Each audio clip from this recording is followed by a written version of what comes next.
Welcome back to Five Senses with your host, Robert Zinni. Our guest today is Henry Flurry. He's a talented classical pianist and composer, but also the executive director of the Arizona Philharmonic. So go get a drink, sit back, and enjoy the interview.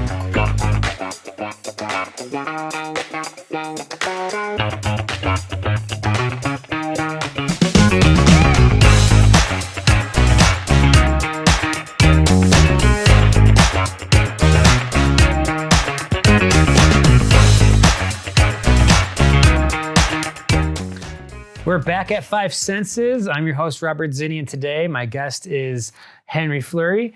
He's a man of many talents, an award-winning composer, pianist here in Prescott, but he's also the executive director and co-founder of the Arizona Philharmonic. Henry, thank you for coming onto our show. Thank you for having me here. It's a pleasure to be here. Yeah. So I've seen your profile on your website, and you've done a lot. And I know that you are, mainly classical, but I was wondering, like, when you are composing or when you are playing music, what's your favorite part of the process? Well, composing is a painful process, as my wife will tell you anytime. It's one of those things where you're trying to figure out what's right, what's wrong, and maybe I spend too much time working on one note, and I'll come out one day really frustrated and one day really excited. You go back the next morning, you think, oh, that was terrible. What was I thinking? And then you get the end product, and then you let it sit. And then 3 weeks later, you say, yeah, that's pretty good. But composing is where my passion is the most. I love performing. I love teaching. I love teaching the young students to find where the heart is and to watch them blossom from this shy little person on the piano that's moving from pecking out notes to expressing their heart. As a teacher over 12 years, and you have this honored role of being an adult in this child's growth pattern, that's joyful. So I would put composing, performing with my wife, Maria, and teaching right up there. Nice. And so when you're talking about the students have to feel the heart of the music, is that more like the soul, or what do you mean, like to translate the passion into the music? It is very easy for someone who's learning piano and playing music to be really just in the moment. The next step is, how do you really figure out what you want to say to the audience? What is the story behind the music that you want to create and somehow communicate? And then be very intentional about it so that you are able to craft a journey that lasts for the whole duration of the piece. And to watch students develop that skill set and that trust of the process. I tell my students, I said, if you want the audience to hear this much, you have to feel like you're expressing this much. And that requires a lot of trust in the process of the audience will embrace what you are offering. And so to watch that come through, it's partly from the heart, but it's also partly an intentional process of choosing what you want to communicate. Okay. And so when you are composing, now please, forgive me if this is just a lousy question, but like, are you writing all the pieces for your orchestra when you're composing? All the pieces for the orchestra? Yeah. Oh, AZPhil performs rarely my stuff. Okay. The orchestra was actually founded for a grant that I received to help perform my stuff. It was a very tiny percentage of that first market. And as we were putting together this orchestra,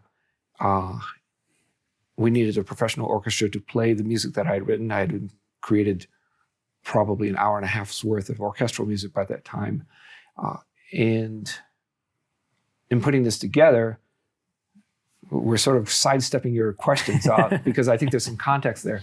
Okay. In putting this together, we took this concept of we're putting together a professional orchestra, partly funded by this grant we got from the Arizona Commission on the Arts, and partly from an invitation from AZPhil College to co-present this concert. Do we want to make this orchestra a permanent part of the community?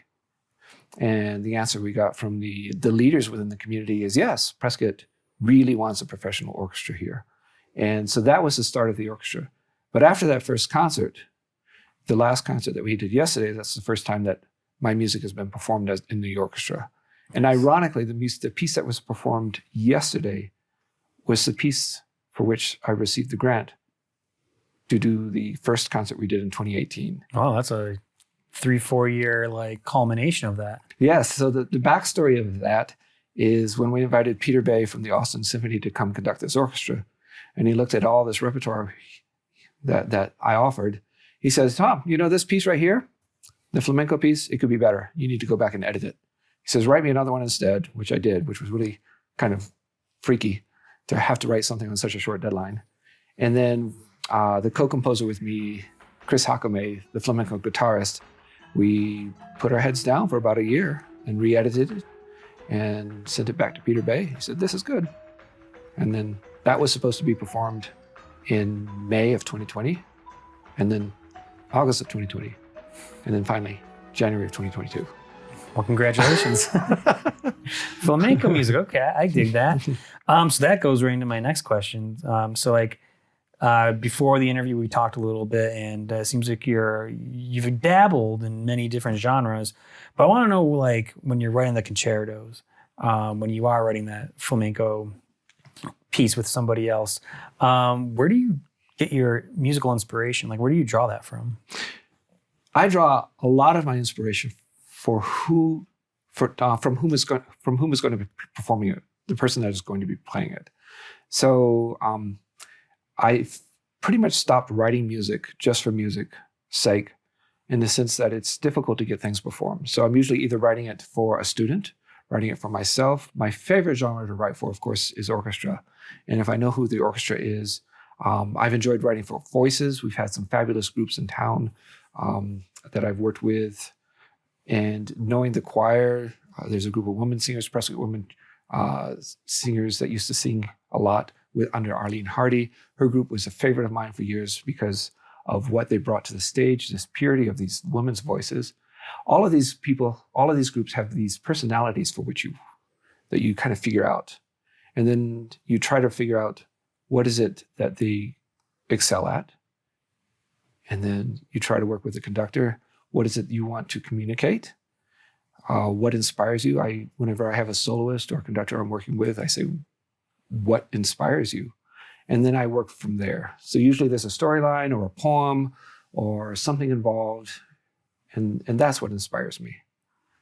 Nice. Okay. And so when you get that poem, then is that where that melody or the harmony comes in, or that different genre comes into play, or how does that work out? The flamenco one was interesting because we met Chris Hakame and Lena Hakame, his wife, the flamenco dancer, back in 2008 at a Chaparral Arts Music Fest that we were presenting back then. And the amount of artistry that he brought to his own compositions. And an interesting backstory to Chris, the guitarist, is his background was in R&B before he discovered flamenco. And if you listen to his early pieces, I'd swear I hear Jimi Hendrix or Led Zeppelin in there or something like that. And to see him involved then through his solo albums and the pieces that he writes, and then the artistry that his wife, who was trained as a modern ballet dancer, and then brings that to the flamenco tradition. And they've lived in Spain and studied in Spain, but they bring all these different backgrounds that create this rich tradition. That's inspiring. And then to try and wrap my head around flamenco, which has a whole different way of counting music, of performing music, a whole history that is different, and to read the backstory of the Roma people in Andalusia who just organically developed this art form is inspiring. So there are a lot of things that fed into that. One of them is just how do you meld flamenco with classical? Right. How do you respect the storyline behind the people who crafted this art form? How do you work with the skill set that Chris and Lena brings to the table? And then the other third solo was my wife, Maria, the marimbas, who's purely classical trained, but very interested in world music and had commissioned concertos involving world music and classical, and work with everyone's skill set to create this co-composed piece, Impulso Symphonic Dances for Marimba, Flamenco, Guitar, and Dancer, long title. The inspirations there are so multifaceted. It's not just like me sitting down there and talking with my muse to try and get something out. It's talking with Chris, talking with Maria, talking with Lena, talking and researching what the history is and putting it together. Nice. So you get the whole learning the whole history of it to make it into something new. I love that. So I have to ask, as a classical performer, musician, What's about R&B that you just love to write about? Yeah. I grew up in New Orleans, Okay. and there is a sound in New Orleans that you hear that you don't really hear anywhere else, and I'm not sure what it is. You see a lot of it on the media now. After Katrina, like the show True May was a great show, and incidentally, Wendell Pierce went to elementary school with me, which is really cool. Nice. To see your elementary buddy, on this major show. It's like, I know him, but that's a different story. But to hear the music there and to hear the backstory behind it, it's, I don't know. It's in there. Ironically, I shunned that for years as a classical musician. And there's this something that happens in the classical tradition that there's a right way and an educated way, and the notes are black and white and you must adhere to the page, and a snobbery that sometimes comes with the tradition that took years to realize that was, just contrary to everything we want to do musically, and to realize that R&B is pure heart in everything they do. And it speaks to me. Part of the heritage, part of it is just fun music. My hero is Dr. John, the pianist. Oh, dude, I love Dr. John, yeah. And to be able to play like that. I mean, we have a pianist in town, Jonathan Best, who's I call him the funkiest person in Prescott. And what he brings to the piano and what he brings to the stage with his singing and his words. I mean, that's my hero, in terms of how I would like to do that. But that's not my training. My training is in the classical world. And, as an aside, as an artist, one of the struggles that maybe some of us have, but I have, is like, you want to be good at everything, but you're not. You're good at a handful of things. And you let go of your ego and you say, yes, I can love what you do too, and embrace it. So that's part of the collaboration. So it's hard to say, what appeals to me. It's just plain old fun. No. And it's part of my bucket list is to be in an R&B band, an R&B band. So maybe some of your viewers can help me with that. Let's put it out there. Let's get this intention out there. I love R&B. And I was telling you before, at North Point, we take students down every year besides COVID years to New Orleans. And I have to say, like, you were 100% right about the sound of the music. Like, I just like going to random places and hear the musicians speak, really. And I think it's just a lot of hurt and a lot of passion. It's a tradition in New Orleans where we're just going to persevere and get through it. So fascinating. All right. So before we talk about the Arizona Philharmonic, I'd like to play some quick hits with you, Henry, if that's okay. Sure. So just first thing that comes to your mind. Now there might be some options in these questions, but just speak from your heart, if you will. Okay. So let's do an easy one first. What do you prefer, composing or playing? I would say it's a love-hate relationship. I have to say composing because that's what feeds my heart the most. But playing is the easier, quick fix. Okay. Composing is the longer fix. Okay. If you could perform anywhere in the world, where would it be and why? Some amphitheater nestled in the rocks of the Southwest where the sound echoed around us. Okay. So I don't know exactly where that would be, but let's assume that there are some that exist. And Sedona has an interesting place that's covered with weeds right now. Oh, really? That's unfortunate. Is it Palenque? I'm not sure. I stumbled across it a few weeks ago. Okay. I was there for a symphony orchestra with the Verdi Valley, and I looked over I said, "What is that over there?" Someone said, "It's an outdoor amphitheater that's no longer running." It just looked like so much fun, right? And now these days with COVID and everything, we should go out there. We should go out there, right? Okay. Favorite food or drink before a concert? I try not to eat or drink before a concert because water, is that really boring?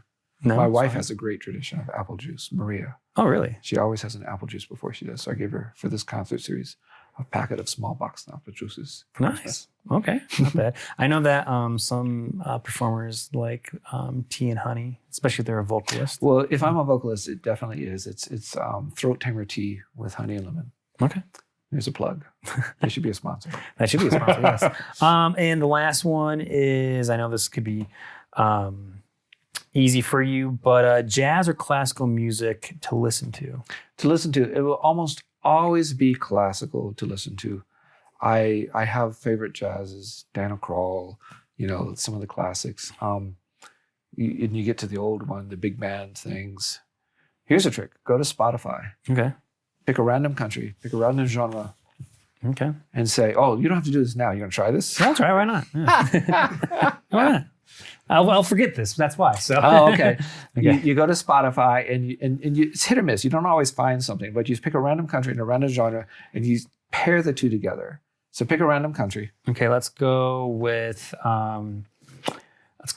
Spain. Spain, and then pick a random genre. Let's say R&B. R&B. There you go. Spanish R&B. See what it comes up with. I got a couple playlists. Yeah. All right. Yeah. Okay. So what do we hear? I got "Life Ain't Easy" by Cleopatra. Well, is it really Spanish if they're singing it in English? No, I don't think so. My most disappointing was Russian cafe music, and it was all what we would hear here. Yeah, and there was some Sade on this too. But every now and then you'll hit something that's like R&B influence. Like I would hope to find R&B influence. Maybe there was only this short time frame it worked with Spotify before Spotify changed its algorithms. But if you would hit something that was sung in a foreign language, that Spanish or French or African. I did something once. I did African. I don't even remember what it was, which was really cool. And they have this genre that's clearly borrowed from that other genre, like R&B. I mean, it would be really cool to hear African R&B or Spanish R&B or something like that. And every now and then you get these weird genre mixes that are just delightful to put on for the evening. So okay, I think you would like this. I turned my friend back in Buffalo when I was home for Christmas. He likes more rock and indie, but I gave him a Cajun Christmas album, and he liked that a lot. Cajun Christmas album. Yeah, there you go. It was just a mixture of all those I things. love Cajun music. Oh, they're great. It's fun. All right, so back to the interview. So I guess we're here to talk about the Arizona Philharmonic, and you kind of mentioned how you got into it. So why don't we talk about where you how COVID affected the Philharmonic and how were you able to get out of that? So this is our fourth season, if you can count the previous two as seasons. So we started off our first season with 4 concerts, and all of them were collaborative with the AZPhil College of Prescott Chorale, and the closest to the standalone one was the very first one, which was all AZPhil. But again, the AZPhil College was a co-presenter of that. The second season, we had all sorts of great things planned. And then starting our last concert was in February, I think it was. And it was a small concert at the top of the Elks, at the Performing Arts Center at the Elks Center, which is this beautiful, the Crystal Ballroom up there, which is this beautiful place that'll sit 80 people on a small stage. And then, so we canceled our last 2 concerts. We had another small concert, and we had a concert in May 2020 that was supposed to include Tony Tennille. And then, so we moved the May 2020 concert to August. And of course, that didn't happen. But in September and October, we started offering concerts at the Highlands Center. So we offered a handful of concerts out there. We offered a free concert for students out there. And then it got cold, it warmed up. We started with Highlands concerts again in the spring. And then we, in May and June, we crammed 5 concerts in. All right, wow. So Dr. Joshua Harper had created a new choir called Quartz Ensemble, and it's auditioned people from across the region. That was our May 1st or 2nd concert of that year, and we held that at AZPhil College. We were the only outside group to perform in AZPhil College the whole pandemic. That was such a blessing. We had 2 concerts at the Roost Street Theater. So they were the only, in June, in late May and June, they were the only venue that was open in late June. The Elks was closed, the AZPhil College was closed. So we had 2 concerts there, and we held 2 outdoor concerts at the Highlands Center again. And for every musician, almost every musician that played with us, Our goal was to try and get every one of our musicians at least one gig during the pandemic. They all said, wow, this is the only gig I've had in 16 months. And we're proud of that. But we're sad that that's the only gig that musicians had in 16 months. Ticket sales, everything was limited seating, socially distanced seating. We had to limit the halls to 240 people. We sold out those halls. There was a hunger for music, but not much going on. But it's not enough to pay for a concert. Grants dried up. All grants pushed over into focusing on COVID relief, which is very needed, but it impacted the arts seriously. The state of Arizona came through with a grant support for arts organizations, so we benefited from that. That was helpful. But the grants are still kind of dry. They're still starting to ramp up, and the donations kind of dried up and donations are really tied to concert attendance. People go to the concerts, they're really excited, they donate. So we're still coming out of that. And luckily, we started the pandemic with a good financial situation. We ended the it'd be nice if we could call the pandemic ended, but let's pretend it more or less ended from an artistic perspective in terms of venues opening up the end of this last summer. And so we started this particular season, at the same level. We kind of broke even. But now we're faced with putting on full concerts, and the audience attendance is still depressed because of the residuals with Delta and Omicron. So we've put a call out to donors, help donate, and they've been doing that. And so we'll still end the year with our heads above water.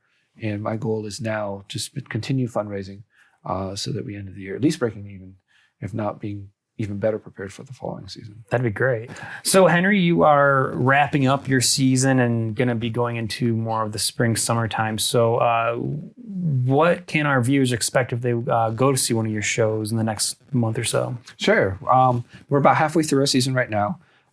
We have a concert on January 29th at the next three concerts at the Yavapai College Performing Arts Center. So January 29th is the Bronze Requiem. This is a new arrangement of the Bronze Requiem, which is, I love how intimate it is. It's 14 instruments instead of a full-size orchestra. This arrangement was done in about, I think, 1996 by a fellow in Germany. And 2006. And it's been getting great reviews because of it's uncovering new lines within the Bronze Requiem that you don't usually hear within this giant orchestra. And we like it because it balances with the quartz ensemble, which Dr. Joshua Harper is bringing back. In the quartz ensemble, it's a 12-person ensemble. We have a fabulous soloist coming from Massachusetts to sing with that also. And to have the clarity of 12 voices compared to 60 to 100 is something that you just don't achieve with a large choir. And so I love the idea that we're going to have this very pure vocal with this very pure instrumental side, and you will be able to hear things in the Bronze Requiem you've never heard.